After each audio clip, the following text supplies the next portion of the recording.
And Errol Barnett joins me now from the Washington Bureau. Errol, by making this allegation against President Obama, is President Trump admitting that Russia interfered with the election? He's been hedging on that issue for months.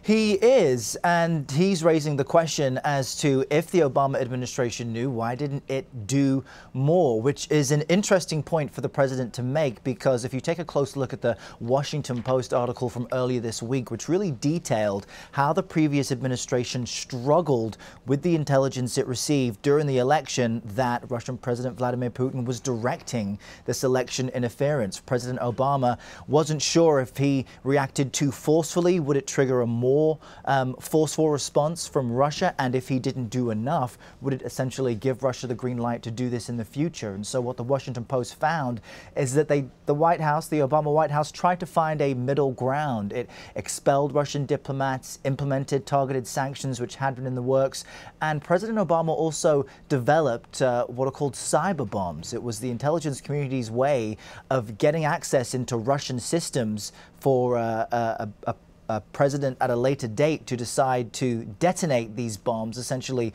these electronic interferences in a foreign nation's network. Ironically, it is President Trump now who is able to make the decision on if and when to use those resources. So it's interesting that President Trump is now criticizing his predecessor for not doing more when President Trump has the full capability to do more now.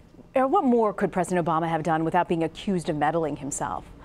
Well, I think that's the issue that the president, the former president himself, those in his staff, and others who knew about what was taking place struggled with during the administration and even after the fact. We have to remember that at the time that the intelligence communities were getting this assessment and the president was asking for all of the agencies to have consistent information to double check what each other was doing, the assumption at the time was that the Democratic nominee Hillary Clinton, who was leading in the polls, was essentially going to win.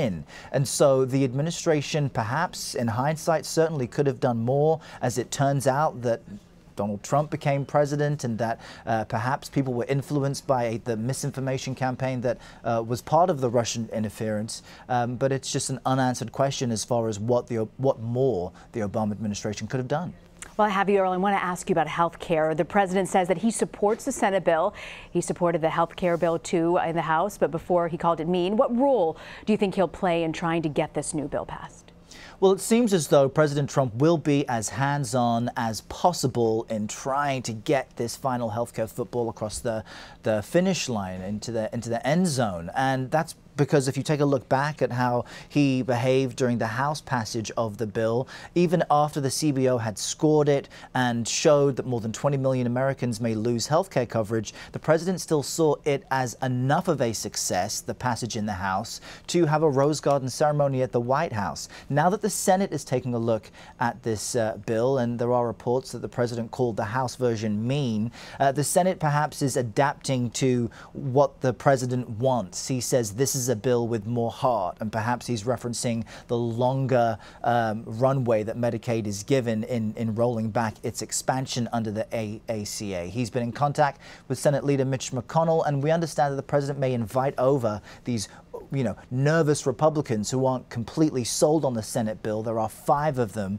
who have vocally opposed their stance. It only requires 3 Republicans to say no to sink the bill. So there is some work still to be done by the president, but we're told he will be in contact with those nervous members in these days ahead, as all of them aim to get this passed before the 4th of July. So an intense week of work ahead. All right, Errol Barnett in Washington. Thanks for joining us, Errol. You got it, Rena.